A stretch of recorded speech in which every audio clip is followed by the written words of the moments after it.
tiene que ser una convicción en nosotros de que Dios está haciendo algo, Dios está provocando algo dentro de nuestros corazones. Antes de la reunión le preguntaba a una de las personas que vino, no menciono quién porque no le pedí permiso para hacerlo, y decía, ¿cómo está? Y dice, estoy mejor, de a poco voy mejorando, hay cosas que van mejorando, Dios va haciendo cosas y nosotros tenemos que creer que funciona así. Mira, a veces la gente viene y se desanima porque tal vez no se vino 1 o 2 veces y pareciera que todo sigue igual, pero nosotros solemos, cuando digo nosotros me refiero a mi esposa y a mí, nosotros solemos preguntarle, ¿cuánto tiempo le llevó llegar a la condición que hoy está? O que cuando comenzó a venir, llegó en tal condición. ¿Se entiende la pregunta? ¿Cuánto tiempo le llevó? De repente nos acercamos a Dios y queremos que... A ver, es verdad que Dios lo puede hacer, pero el tema es que a nosotros nos cuesta creer. Por eso es importante esa declaración que cantábamos, decíamos, creo en ti, Jesús, creo en ti, creo en ti. La pastora hace tiempo atrás nos enseñó con respecto a los niveles, ¿no?, de creencia del pensamiento. ¿Se acuerdan cuántos eran? Eran 3. El primero, el más light, ¿cuál es? ¿No se acuerdan? El superficial, como lo que se mantiene arriba de la superficie, el que está por arribita, ¿sí? El pensamiento que está por arribita, cuando a uno habla y uno dice, no, queda bien que diga tal cosa, es un pensamiento superficial, ¿sí? Opino y digo que considero algo porque queda bien que diga eso. Después está el pensamiento medio, ¿sí? Y después el pensamiento profundo, ¿sí? Después el pensamiento profundo. El pensamiento profundo, ¿cuándo sale? ¿Cuándo sale el pensamiento profundo? El pensamiento profundo es como el jugo de la naranja. Para que salga el jugo de la naranja, ¿qué hay que hacer? Apretar la naranja, ¿sí? Entonces, cuando las circunstancias nos aprietan, ¿sí?, cuando nos encontramos en situaciones que nos sentimos presionados, ahí nos sale el pensamiento profundo, ¿sí? Ahí es donde a veces nos cuesta que nos salga, gracias Señor porque todas las cosas no me ayudan a bien, ¿no?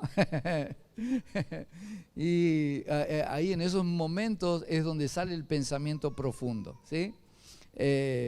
No sé, por poner otro ejemplo, usted no, algunos que no vinieron hoy, ustedes no, personas saben que no, estoy yendo, estoy aprendiendo del Señor, ya tengo que dejar de eso, decir malas palabras, ¿sí? Pero de repente un día se pegan un martillazo y que dicen, aleluya, ¿sí? ¿Vio? Entonces ahí es donde sale el pensamiento profundo, ¿no? Esos son los pensamientos profundos. Tiene que ser en nosotros tenemos que trabajar para que lo que la Escritura dice se convierta en nuestro pensamiento profundo. A Jesús le buscaron por un lado, le buscaron por el otro, le buscaron por las buenas, le buscaron por las malas y siempre se encontraron con el mismo Jesús. Aprended de mí, dijo él, que soy manso, humilde y limpio de corazón. Cuando Pilato lo tenía allí y le dijo, pero no me contestás a mí, que yo te puedo librar de esta situación. Y él le dijo, si no te fuera dado por mi Padre, no tendrías autoridad sobre mí. Aunque la situación lo apretaba, no, lo escupieron, lo abofetearon y salió lo que había dentro, ¿sí? Pensamientos profundos, ¿sí? Así que nosotros tenemos que trabajar en eso. Y a propósito de Moody, que comentaba la pastora recién, hoy vamos a hablar un poquito sobre evangelismo, ¿sí? Evangelizar. Y usted dirá, tal vez, ¿y a mí en qué me beneficia evangelizar? Pero sabe que, bueno, vamos a ver en la palabra algunos aspectos importantes. Justamente venimos aquí para aprender de cosas que la palabra tiene para nosotros, para aprender cómo tenemos que hacer determinadas cosas. Me gusta, déjenme empezar por este lado, me gusta el ejemplo de que la Biblia es el manual del ser humano. ¿Cuántos se acuerdan de eso? Del manual, del concepto ese, el manual del ser humano.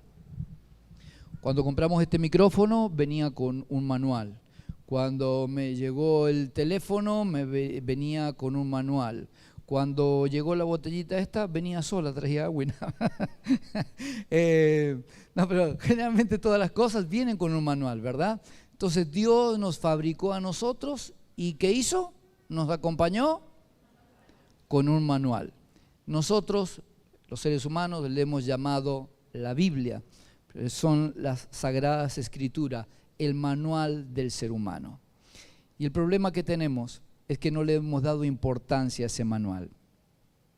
Hemos hecho la vida como a nosotros nos parece, o como se nos antojó, o como vimos hacer a otros ejemplos que teníamos, gente conocida, padres, amigos, gente de nuestro entorno, y de ahí fuimos tomando algunos conceptos y alguna manera de hacer las cosas. Y la verdad que hemos tenido muy poco en cuenta las instrucciones del manual.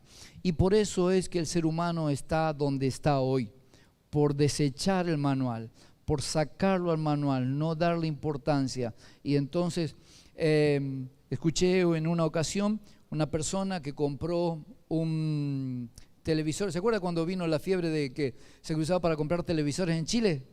¿Sí? ¿Se acuerda de eso? Que todo el mundo iba para allá a comprar televisores, comprar esto y lo otro. Una persona fue y compró el televisor en Chile, ni miró el manual, llegó acá todo apurado, entusiasmado, lo enchufó, lo prendió y ¿cómo hizo el tele? Y se quemó y no anduvo nunca más. Porque ellos tienen otra tensión de energía a la que tenemos nosotros. Si él hubiera leído el manual, se hubiera enterado que tenemos diferencia. Ellos creo que tienen 110, ¿no? ¿Los que saben algo de Chile? 110 creo que tienen ellos y nosotros tenemos 220. Entonces, para poder enchufar algo comprado, algo eléctrico comprado del otro lado de la cordillera, hay que poner un transformador que transforme de 110 a 220, que lo pueda soportar el equipo. Esta persona vino, ni leyó el manual, lo enchufó y listo, ahí se terminó el disfrute de lo que había comprado. Ni miró el manual. Y eso es lo que nos pasa, resumiéndolo, eso es lo que le pasa al ser humano. No le hemos dado importancia al manual y entonces las cosas se nos han ido de las manos y lo único que como humanidad hemos ido acumulando han sido fracasos y fracasos y fracasos, y por ahí un tiempo de mejora y después otra vez fracaso, y por ahí otro tiempo de bonanza y otra vez problema y otra vez problema, y cada vez vamos de mal en peor. Estoy hablando de la especie humana, ¿no? Cada vez cosas más deplorables, cada vez más problemas, cada vez más. A mí me gusta mirar cosas de juicio. Me gustan los juicios, los alegatos que hacen los abogados y eso, y estaba mirando uno y cosas tan complejas dentro de la familia, y en un momento la jueza dijo, ¿cómo llegaron ahí? ¿Cómo pueden vivir de esa manera, haciendo ese tipo de cosas? La jueza, nada que ver con la iglesia, no era un programa de una iglesia ni nada de eso, un programa cualquiera. Y dice, ¿cómo se complican tanto? ¿Por qué? Y cuando yo lo veía, yo decía, ahí no le han dado bolilla al manual, no han tenido en cuenta lo que decía el manual. Si hubieran mirado el manual y lo hubieran leído, se hubieran ahorrado varios problemas. Así que hoy vamos a hablar algunas cosas que el manual nos indica. Y una de esas cosas importantes es saber que no todos los seres humanos, no todas las personas son hijos o hijas de Dios. A veces creemos, consideramos, o el común de la gente o la mayoría de las personas consideran que hijo de Dios es sinónimo de ser humano, y no es así. No todas las personas que caminan sobre la tierra son hijos de Dios. Para ser hijo de Dios hay que, los que ya saben, hay que ¿qué? hay que aceptarlo a Él como nuestro Padre. Tenemos que recibirlo a Él como nuestro Padre. Y ahí Él, Dios, nos da permiso, nos asigna el derecho de convertirnos en hijos de Dios. Por eso es que como iglesia tenemos que ser muy cuidadosos de cómo entregamos el mensaje, porque a veces damos un mensaje diciéndole como, no, Dios te bendice, no te hagas problema, que Dios te va a bendecir en todas tus cosas. No, para. La pregunta primero ¿es hijo? ¿Es hija o no lo es? Porque si no lo es, hay cosas que no le pertenecen. Hay derechos, hay ¿cómo se dice? Privilegios, oportunidades que no le pertenecen. No es una ocurrencia mía, no es que lo diga yo. Se lo voy a mostrar a través de la palabra, que eso es así. Vamos para demostrar eso, ¿sí? Cada cosa que enseñamos tratamos de demostrar en las Escrituras. Y en Juan 1:12 nos dice, el apóstol Juan dice, mas a todos, ¿más a quiénes? A todos los que ¿qué? Los que le recibieron, les dio, ¿qué dice? ¿Estoy en Reina Valera? Sí.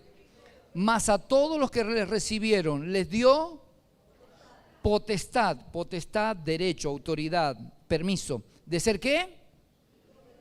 De ser hechos, de convertirse en hijos de Dios. Quiere decir que los que no lo han recibido, los que no creen en su nombre, ¿qué pasa? No son hijos de Dios. No son hijos. Así que no todos los seres humanos, no todas las personas son hijos de Dios. Es importante entender eso, porque si no a veces estamos pretendiendo o demandando cosas de Dios como que Dios tiene la obligación conmigo de hacer algo, y si yo no me he convertido en su hijo o en su hija, la verdad es que Dios no tiene la obligación de hacerlo. Mas a todos los que le recibieron, a los que creen en su nombre, les dio potestad. Permiso, poneme la otra versión, por favor, NBI. A ver si se entiende mejor. Mas a cuantos lo recibieron, a los que creen en su nombre, les dio derechos de ser. Quiere decir que antes no eran. No eran hijos de Dios. Todos tienen la oportunidad de serlo. Porque ¿cuál es, según este mismo texto, cuál es la condición para convertirme en hijo o en hija de Dios? Es creer. Para ser un hijo o una hija de Dios, no tengo que hacer una gran proeza, no tengo que escalar el Everest, no tengo que cruzar el Amazonas a nado, no. Simplemente, ¿qué tengo que hacer? Creer. ¿Y qué más? ¿Y qué? Y recibirlo. ¿Cómo lo recibimos? El manual también nos dice, con el corazón búscame ese texto, Joshua. Con el corazón se cree.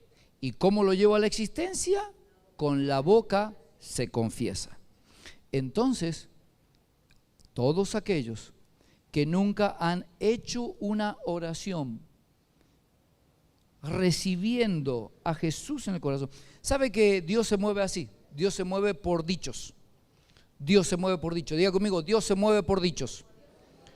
Dios se mueve diciendo. Y eso usted lo puede ver en el primer libro de la Biblia, en el primer capítulo. ¿Qué es lo que hay en el primer libro de la Biblia, en el primer capítulo? ¿Qué se nos cuenta ahí?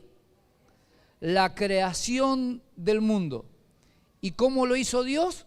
Agarró Dios, se arremangó y se puso a golpear acá y con un cincel allá y con un formol de este lado y con una motosierra del otro y ¿Cómo hizo Dios el universo? El mundo. Diciendo. Si usted lee Génesis capítulo 1 va a encontrar muchas veces la expresión y dijo Dios.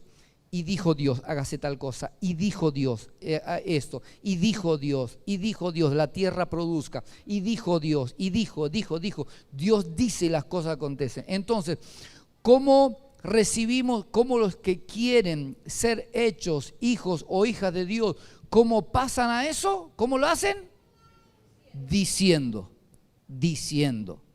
Entonces, por eso, ahí tenemos el texto, porque con el corazón se cree para justicia, pero con la boca se confiesa. Con la boca hago una confesión de que quiero recibir a Jesús en mi corazón, quiero que Él perdone todos mis pecados y se constituya. Cuando a Jesús le preguntan los discípulos, le preguntaron cómo tenemos que orar, Jesús comenzó diciéndole, cuando ustedes oren digan así, Padre nuestro, porque le estaba enseñando, ¿a quién le estaba enseñando? A los discípulos, y ellos ya habían aceptado, ellos habían recibido. Entonces les estaba enseñando a ellos y les dijo, cuando oren digan así, Padre nuestro. Y hoy por hoy hay mucha gente que cuando está en alguna situación comienza a recitar esa oración y dice Padre nuestro, pero la verdad es que no es su Padre, porque no lo ha recibido. ¿Se entiende? ¿Vamos comprendiendo hasta aquí? Todos lo pueden recibir. No hay nada que nos impida recibir a Jesús en el corazón y convertirnos en hijos o hijas de Dios. De hecho, si hay alguien aquí que nunca ha hecho una oración diciéndole, Señor, quiero que me recibas como tu hijo, levante su mano y en esta noche tiene la oportunidad de hacerlo. Si usted nunca hizo esa oración, hay una mano, dos manos. Bien, vamos a hacer esto. Las personas que nunca hicieron esa oración, póngase de pie, por favor. Ahí donde está, póngase de pie. Si hay alguien más, ¿nadie más? Bien. Vamos a hacer una oración recibiendo a Jesús en el corazón. Y si alguien también la invitación la extendemos a personas que tal vez en alguna oportunidad hicieron esa oración y luego por X motivos se separaron de Dios, dejaron de seguir las instrucciones del manual y en esta noche quieren volver en amistad con Dios. Si usted está aquí, levante su mano y póngase de pie. Vamos a orar juntos. Esto hace una gran diferencia. Dios te bendiga, hijo. ¿Sabe que no estás aquí por casualidad? Dios había planificado esto. Dios había armado esta cita con vos. Hay algo de parte del cielo sobre tu vida. Vamos a hacer una oración. Los demás los acompañamos, los que se han parado. ¿Sí? Repita conmigo, Señor Jesús, te doy gracias porque me amas. Y en esta noche, voluntariamente, te pido que perdones todos mis pecados y me recibas como tu hijo. Rompo todo pacto con el sistema, con las tinieblas, con mi ego y declaro que a partir de hoy solamente estoy en pacto contigo. Gracias, Señor. Tú eres mi Padre y yo soy tu hijo. Amén. No repita, yo quiero, los que están ahí dirijan sus manos hacia las personas que están paradas. Vamos a orar por ellos, Padre, en el nombre de Jesús. En el nombre de Jesús, Señor, declaramos por estas personas, Señor, que hoy están recibiéndote y otros que están volviendo en amistad contigo, Padre, en el nombre de Jesús. Declaramos que todo lo que les estaba arruinando, Señor, es roto y declaramos que tu bendición se comienza a manifestar en sus corazones. Declaramos que tu gracia, Señor, viene sobre sus vidas. Declaramos que viene paz sobre ellos, viene la paz del cielo, el perdón de los pecados en el nombre de Jesús. Amén, amén y amén. Den un aplauso al Señor por las personas que hoy tomaron la buena decisión de recibir a Jesús o volver en amistad con Él. Amén. Pueden sentarse. Gracias. Muy bien. Enciende una luz. Andalo practicando ese si podés. El coro. ¿Ah? ¿Ya lo tenés? Sí, quédate. Iba a ir a algún lado. Amén. Muy bien. Estamos hablando de recibir a Jesús en el corazón, lo importante de eso. Y cuando hemos recibido a Jesús en el corazón, entiendo que ya todos los que estamos entonces aquí, todos hemos recibido a Jesús en el corazón, ¿verdad? ¿Sí o no? ¿Sí? ¿Sabe que eso es algo muy personal que tenemos que hacerlo? Nosotros, les reitero, cuando digo nosotros, mi esposa y yo, venimos de cuna cristiana, se decía así, ¿no? De cuna cristiana. Nuestros padres eran pastores, pero aunque nuestros padres eran pastores, llegó un momento en nuestra vida donde nosotros tuvimos que tomar la decisión de recibir a Jesús en el corazón y de ser hechos hijos de Dios, porque Dios tiene hijos, no tiene nietos. Dios tiene hijos, no tiene nietos. Entonces no tenía nada que ver que mis padres eran pastores y entonces, listo, por eso yo, no. Llegó un momento donde yo tuve que tomar la decisión de recibirlo a Jesús en el corazón. Nuestros hijos de pastores, nietos de pastores, sin embargo hubo un momento donde ellos tuvieron que tomar una decisión por ellos de recibir a Jesús en el corazón. Eso es algo que todos tenemos que hacer y por eso decía, entiendo que todos en este lugar hemos recibido a Jesús en el corazón. Y eso marca una gran diferencia. Entonces, hay algo importante que tenemos que hacer y es hacerle saber a otros que Dios también quiere que ellos se conviertan en hijos e hijas de Dios. Acompáñenme a Génesis capítulo 22, versos 16 y 17. Dios estaba hablando con Abraham, el padre de la fe. Dice así, y dijo: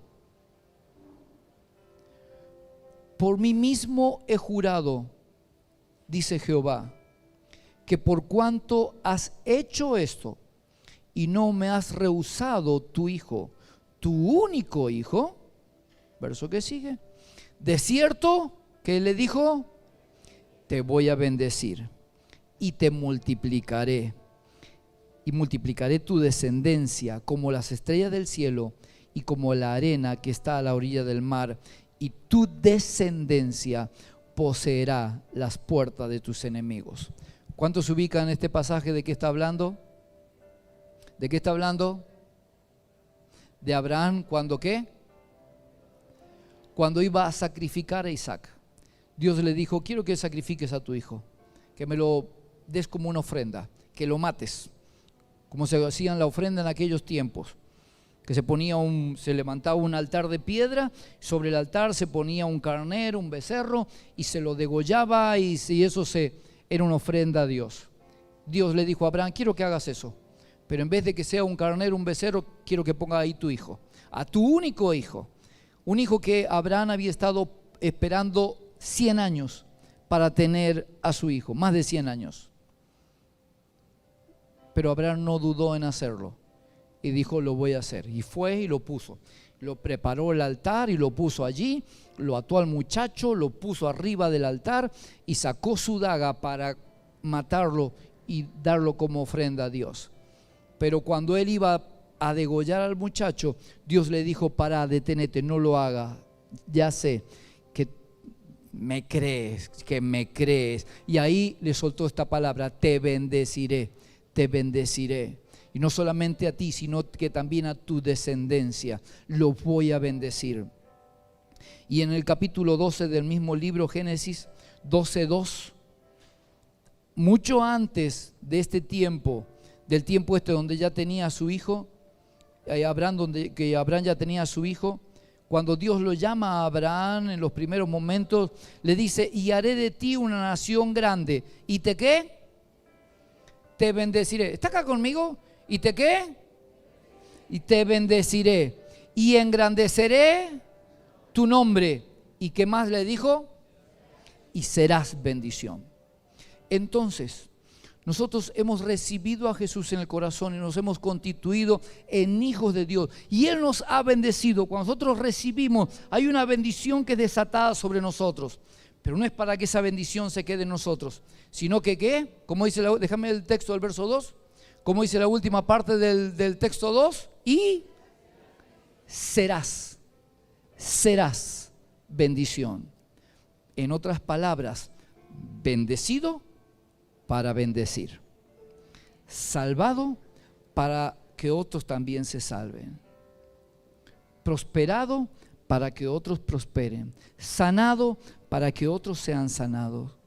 Todo lo que Dios hace en nosotros no es para que se reduzca o quede limitado en nosotros, sino para que nosotros vayamos a otro y le hagamos saber que Dios le ama, le hagamos saber que Dios quiere alcanzarlo, le hagamos saber que tal vez esa persona que está alrededor tuyo, ese pariente, ese amigo, ese vecino, esa persona que tal vez está atravesando dificultades como la que vos tenías, que sepa que vos y yo le hagamos saber que Dios le ama, que Dios no está enojado con ellos, sino que Dios quiere bendecirle, que Dios quiere ayudarle, pero hay algo que ellos tienen que hacer y es recibir a Jesús. Y nosotros tenemos que llevar ese mensaje, tenemos que llevar el Evangelio.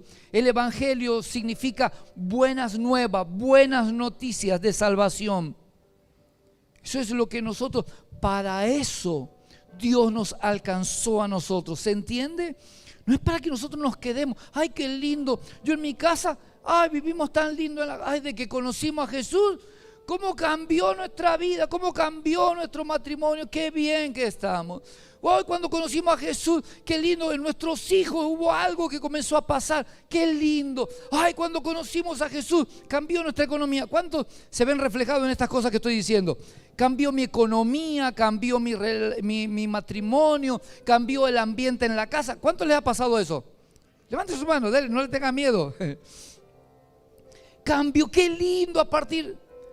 No es para que quede solamente para nosotros, es para que le hagamos saber también a otros.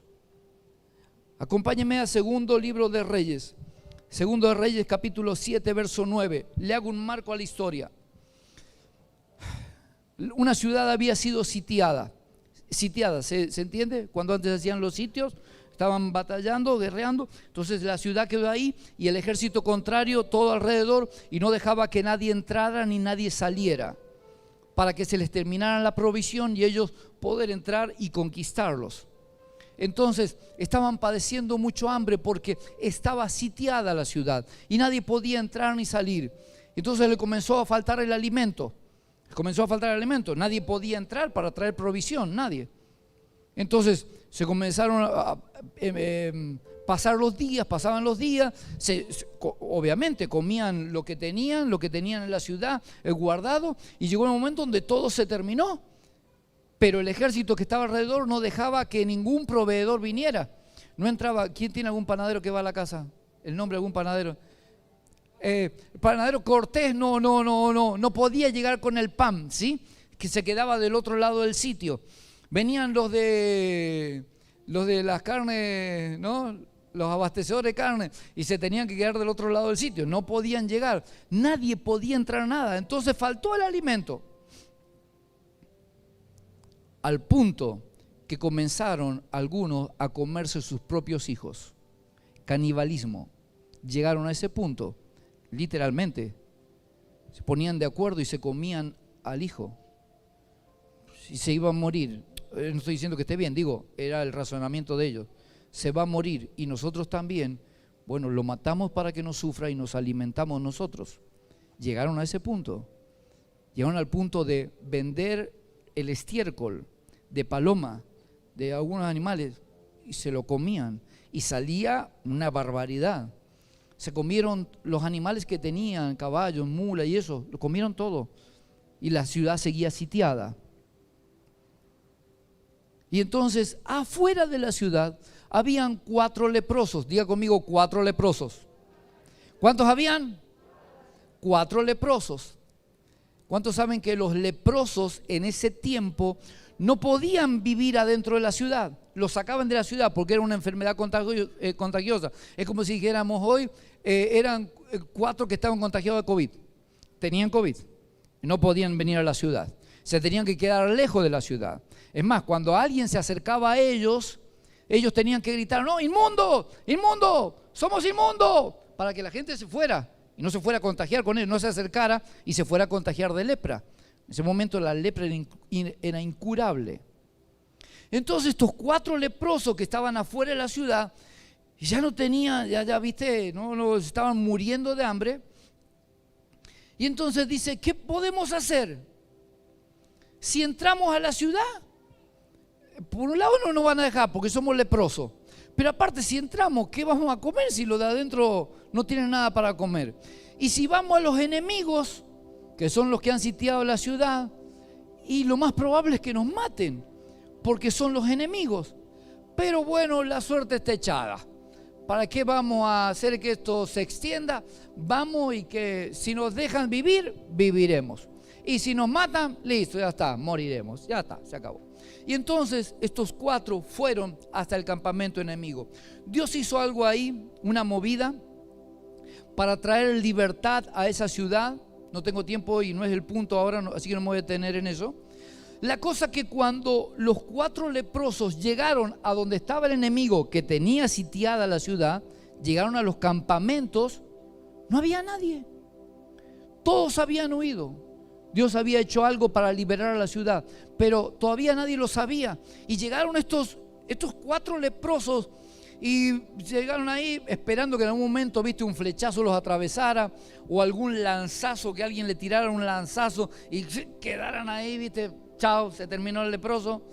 Pero se iban acercando y nadie: hola, hola, hola, queremos comida, ¿hay alguien? Queremos comida. Nadie respondía. Entonces se acercaron a una tienda: hola, hola, venimos en son de paz, queremos comida. No había nadie. Habían dejado todo y el ejército había huido y habían dejado todo. Así que lo primero que hicieron, ¿qué crees que fue lo primero que hicieron? Comieron. Ay, se saciaron. Oh, mirá qué bueno. Y comieron. Y dice: che, mirá, oro hay acá. Acá hay plata.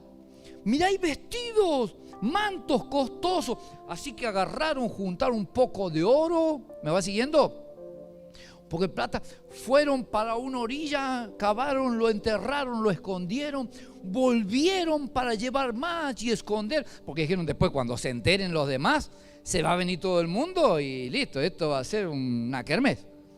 Entonces fueron y sacaron otra vez y llevaban y escondían, y cuando volvieron por tercera vez, le dice uno al otro: no está bien. ¿El texto? Luego se dijeron el uno al otro: no estamos haciendo bien. Hoy es día de evangelio. ¿Hoy es día de qué? De buenas nuevas, de buenas noticias. ¿Y nosotros qué estamos haciendo? Nos estamos callando. Porque la gente de la ciudad seguía pasando hambre, seguían comiéndose los hijos. No está bien lo que estamos haciendo y nosotros nos estamos callando. Si esperamos a que amanezca, nos va a alcanzar nuestra maldad. Vamos pues, ¿cuándo? Vamos pues, ¿cuándo? ¿Cuándo vamos? Vamos pues ahora. Entremos y demos el evangelio en la casa del rey. Demos las buenas noticias. Ya no tienen que seguirse comiendo a los hijos. Aquí hay alimento. El ejército enemigo se ha ido. Ya puede venir ahora el panadero. Ya puede pasar ahora el proveedor de la carne. Ya puede. Pero nosotros que sabemos, tenemos que ir y dar las buenas noticias. No está bien lo que estamos haciendo. Evangelio es eso. Cuando yo he recibido la bendición de Dios, el beneficio de Dios, no está bien callármelo y guardármelo para mí, cuando hay otros a mi alrededor que necesitan saber que Dios les ama y que el deseo de Dios es ayudarle. Eso es evangelismo. Es hacerle saber a otro, no quedarme yo con lo mío nada más. Dios le dijo a Abraham: te bendeciré y serás de bendición. El deseo de esta casa es que no nos quedemos nosotros con que hemos recibido algo bueno de parte de Dios. ¿Quién ha recibido una ayuda? En serio, ¿quién ha recibido una ayuda de parte de Dios? Que Dios te ayudó, Dios te quitó los temores, Dios te dio prosperidad, Dios te sanó, nos dio el regalo más grande, la salvación de nuestra alma, y sabemos que vamos camino al cielo. No podemos dejarlo para nosotros, no podemos guardar eso solamente para nosotros. Tenemos que decirle a otros: serás bendición, dijo Dios: te bendeciré, le dijo a Abraham, y serás de bendición. Y mire lo que pasa. Cuando Dios me bendice a mí y yo soy de bendición para otro, ¿por dónde pasa la bendición? La bendición pasa por mí primero. Igual que la maldición. Cuando yo maldigo a otro, que decíamos el otro día, guarda con maldecir, porque primero la maldición pasa por mí. Cuando yo bendigo a otro, primero la bendición pasa por mí. ¿Cuántos quieren que Dios los bendiga más? Mira, ahora no saben si quieren o no quieren. Usted y yo determinamos qué tanta bendición queremos disfrutar. Cuando yo le hago saber a otro que Dios le ama, lo estoy bendiciendo. Esa bendición primero pasa por mí. Cuando yo bendigo a uno, ¿cuántas bendiciones están pasando por mí? Una. Cuando yo bendigo a 5, ¿cuántas bendiciones están pasando por mí? 5 bendiciones. Cuando yo bendigo a 20, ¿cuántas bendiciones están pasando por mí? 20. Nosotros bendecimos a otro, esa bendición pasa primeramente por nosotros. Déjeme terminar con esto. Y por otro lado, es saber que el corazón de Dios le duele cuando alguien que Él ha bendecido se quiere guardar la bendición solamente para Él y no la comparte con nadie más, porque ese no es el corazón de Dios. Él tenía un hijo, Dios tenía solamente un hijo, el unigénito Hijo de Dios, y Él lo dio, Él lo entregó para que otros fueran bendecidos. San Juan 3:16, la Biblia en miniatura: porque de tal manera amó Dios al mundo que ha dado. Si somos hijos e hijas de Dios, no podemos guardarnos porque tenemos el mismo ADN que Él, y el ADN de Él es un ADN dador, de dar. Tal vez usted diga: bueno, pero yo no soy pastor, yo no soy profeta, yo no soy. Eso no es, no es para, no está reservado para determinados títulos. Está reservado para los hijos y las hijas. Él nos bendijo y nosotros bendecimos a otro. Así funciona. Es el deseo de Dios. Póngase de pie conmigo. ¿Tenés la letra de Enciende una luz, Violeta? Si no, conseguíla, la parte de la estrofa nada más. La parte del coro. Enciende una luz, solamente esa parte. Mire, se nos tiene que revelar lo importante que es. Cuando nosotros somos bendición para otros, Dios nos bendice a nosotros. No podemos callarnos. Como dijeron los leprosos, no está bien lo que estamos haciendo. Ah, pastor, ya luego vamos a enseñarle más al respecto de esto, cómo hablar, algunos tips, algunas cosas.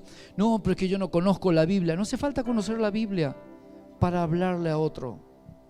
La mujer samaritana era una mujer de una vida liviana, por decirlo de una manera, pero ella, cuando conoció a Jesús, no esperó conocerse la Torá y el Talmud y los escritos de todos los profetas. Cuando ella conoció a Jesús, y ella sintió que algo cambió dentro de ella. Ella salió, fue la primera evangelista. Ella salió y fue a su ciudad, y al rato venía con un montón de gente de la ciudad. Le predicó un montón. Dijo: vengan, he conocido a alguien, parece que es profeta.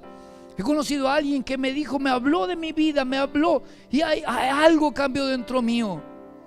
No le hizo falta un curso de 15 clases, de 30 clases, de esto, de conocer los salmos, Simplemente ella fue y dijo lo que Dios había hecho en ella.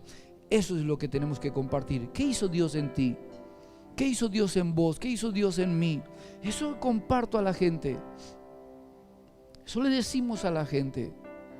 Y mire, en este tiempo, como dijo Jesús, los campos están blancos para la siega. La gente no sabe para dónde correr.